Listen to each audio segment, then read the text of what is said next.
Hello, hi, നമസ്കാരം. എല്ലാവർക്കും ക്രൈബോ റിപ്പിലേക്ക് സ്വാഗതം. അപ്പോൾ ഇന്ന് ഞാൻ നിങ്ങൾക്ക് വേണ്ടി കാണിക്കുന്ന വീഡിയോ എന്ന് പറയുന്നത് ഒരു പുരുകത്തിന് കട്ടികൂടാനുള്ള ഒരു ട്രിക്കാണ്. ഇപ്പം നമുക്ക് എല്ലാവർക്കും പുരുകത്തിന് കട്ടി എന്ന് പറയുന്നത് ഒരുപോലെ അല്ലല്ലോ, ഓരോർക്കും വ്യത്യസ്തമായ രീതിയിലാണല്ലോ പുരുകത്തിന് കട്ടി എന്ന് പറയുന്നത്.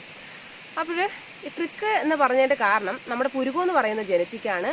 അത് പുരുകം നമ്മൾ ജനിക്കുമ്പോൾ എത്രയാണോ റൂട്ടുള്ളത് അത്രയും റൂട്ടിനകത്ത് മാത്രമേ രോമം വളരാറുള്ളൂ.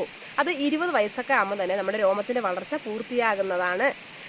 അപ്പോൾ നിങ്ങളൊരു പാവണക്കെണ്ണയല്ല, എന്തൊക്കെ തേച്ചാലും തേച്ചില്ലെങ്കിൽ 20 വയസ്സാകുമ്പോൾ പൂർത്തിയാവും. അത് കഴിഞ്ഞിട്ട് എന്തൊക്കെ തേച്ചാലും തേച്ചില്ലെങ്കിൽ വളരുന്നതായിരിക്കില്ല. ഓക്കെ, ഇത്രയൊക്കെ നിങ്ങൾ കാര്യങ്ങൾ മനസ്സിലായി കാണുമല്ലോ. അപ്പോൾ നമുക്ക് വേഗം തന്നെ നമ്മുടെ വീഡിയോയിലേക്ക് പോകാം. അതിന് മുൻപ് ഇതുപോലത്തെ വീഡിയോക്ക് ഇഷ്ടമുള്ള ആൾക്കാരാണെങ്കിൽ നിങ്ങൾ എൻ്റെ ചാനൽ കൂടെ സബ്സ്ക്രൈബ് ചെയ്തേക്കണം. അന്നേരം തൊട്ടടുത്തൊരു ബെൽ ഐക്കൺ വരും. അതും കൂടെ ഒന്ന് ക്ലിക്ക് ചെയ്ത് കഴിഞ്ഞാൽ ഞാൻ ഇടുന്ന എല്ലാ വീഡിയോയുടെ നോട്ടിഫിക്കേഷൻ അന്നേരം തന്നെ നിങ്ങൾക്ക് ലഭിക്കുന്നതായിരിക്കും.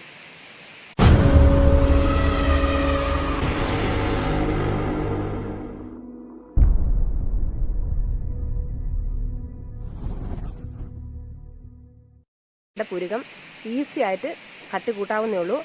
ഈ ട്രിക്ക് ചെയ്യേണ്ടത് രാത്രിയിലാണ്. രാവിലെ ഒരു കാരണവശാലും ചെയ്യരുത്, രാത്രി ചെയ്യണം. രാത്രി ചെയ്യേണ്ടത് എങ്ങനെയെന്ന് വെച്ചാൽ കുറച്ച് ഈ ബഡ്സിലോട്ട് ഈ കരിമഷി ഇങ്ങനെ കുറച്ചെടുക്കണം. ഇതുപോലെ കുറച്ചെടുത്തിട്ട് നിങ്ങളുടെ പുരുകത്തിൽ, എൻ്റെ പുരുകം ഇപ്പോൾ കട്ടിയുള്ള പുരുകമാണ്, അപ്പം അതുകൊണ്ട് വരച്ച അത്ര അറിയത്തില്ല. അപ്പം നിങ്ങൾ നന്നായിട്ടൊന്ന് വരച്ചു കൊടുക്കണം.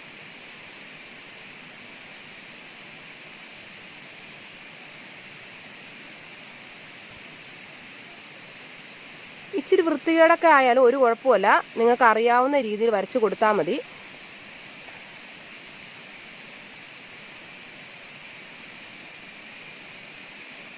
കട്ടി കൂടിയാലും കുറഞ്ഞാലൊന്നും ഒരു കുഴപ്പമില്ല. ഇങ്ങനെ വരച്ചിട്ട് നമുക്കത് പ്രധാനമായിട്ട് ഇതുപോലെ തന്നെ വേണ്ട സാധനമാണ്. ദാണ്ടേ ഈ പൗഡർ എന്ന് പറയുന്നത്, പൗഡർ ഇതല്ല, ഏത് പൗഡർ ആണെങ്കിലും കുഴപ്പമില്ല, പൗഡർ വേണം. ഇത് നിങ്ങൾ കുറച്ച് പൗഡർ എടുക്കണം. പൗഡർ എടുത്തിട്ട് ഇതിൻ്റെ മേളിലോട്ട് നന്നായിട്ട് ഇട്ട് കൊടുക്കണം.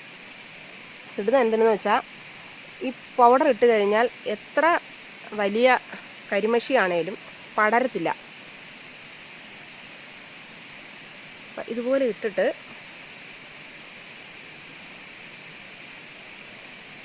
ജസ്റ്റ് ഒന്ന് തുടച്ച് കളയണം. നിങ്ങൾ രാത്രിയിൽ എന്നിട്ട് കിടന്നുറങ്ങുമ്പം ഇത് നമ്മൾ അങ്ങോട്ടും ഇങ്ങോട്ടൊക്കെ ചരിയെ മറിയൊക്കെ ചെയ്യുമ്പോൾ ഈ അറ്റത്തൊക്കെ പറ്റിയിരിക്കുന്നത്, അതായത് രോമം ഇല്ലാത്ത സ്ഥലങ്ങളിലൊക്കെ പറ്റിയിരിക്കുന്നത് മുഴുവനും ഇളകിപ്പോവും. രാവിലെ എന്നിട്ട് നിങ്ങൾ മുഖമൊക്കെ കഴുകുമ്പോൾ ആ പുരുകത്തിൽ, ആ കനം കുറഞ്ഞ കട്ടിയില്ലാത്ത രോമങ്ങളിലൊക്കെ നല്ല തിക്കായിട്ട് ഈ കരിമഷി പടർന്നിട്ട് നിങ്ങളുടെ പുരുകം നല്ല കട്ടിയാവുന്നതാണ്. അങ്ങനെ 2-3 ദിവസം നിങ്ങൾ റെഗുലറായിട്ട് ഇത് ഇട്ട് കഴിഞ്ഞാൽ പുരുകത്തിന് നല്ല കട്ടിയാവുന്നതാണ്. എന്നിട്ട് പിന്നെ ആദ്യം കട്ടിയായിട്ട് വരയ്ക്കണം, പിന്നെ കട്ടി കുറച്ച് നൈസായിട്ട് വരയ്ക്കണം. അങ്ങനെയാണെങ്കിൽ മറ്റുള്ളവർ നിങ്ങൾ ഈ വരയ്ക്കുന്ന അറിയത്തുമില്ല, നിങ്ങളുടെ പുരുകം നല്ല കട്ടിയായിട്ട് തോന്നുന്നതായിരിക്കും. ഈ വീഡിയോ നിങ്ങൾക്ക് ഇഷ്ടമായെന്നാണ് ഞാൻ വിശ്വസിക്കുന്നത്. ഇതുപോലെയൊക്കെയുള്ള പുത്തൻ വീഡിയോസുമായി ഞാൻ വീണ്ടും വരുന്നതാണ്. ടാറ്റ.